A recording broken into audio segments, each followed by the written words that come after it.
बिस्मिल्लाहिर्रहमानिर्रहीम। मेरे दोस्तों, इसको ज़रा गौर से सुन लें कि ज़कात में और सदक़ा फ़ितर में क्या फ़र्क है।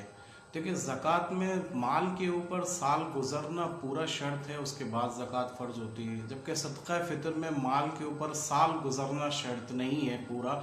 अगर आपके पास ईद की चांद रात को भी अगर माल आ जाता है सुबह सादिक से पहले, तो सदक़ा फ़ितर वाजिब हो जाता है। ज़कात के लिए माल का तिजारती होना, सोना चांदी रुपया पैसा शेयर्स वगैरह ये होना ज़रूरी है, जबकि सदका फ़ितर में माल का तिजारती होना, सोना चांदी होना ज़रूरी नहीं है, बल्कि ज़रूरत से ज़ायद 52.5 तोला चांदी की मिकदार में अगर आपके पास माल मौजूद है तो आपके ऊपर सदका फ़ितर वाजिब हो जाएगा।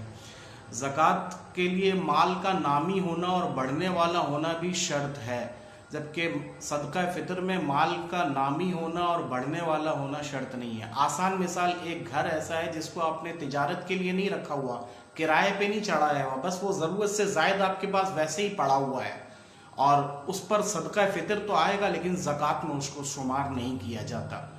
इसी तरह ज़कात जो है वो बच्चे के ऊपर फ़र्ज़ नहीं होती है, नाबालिग के ऊपर, जबकि सदका फ़ितर नाबालिग की तरफ से भी दिया जाता है।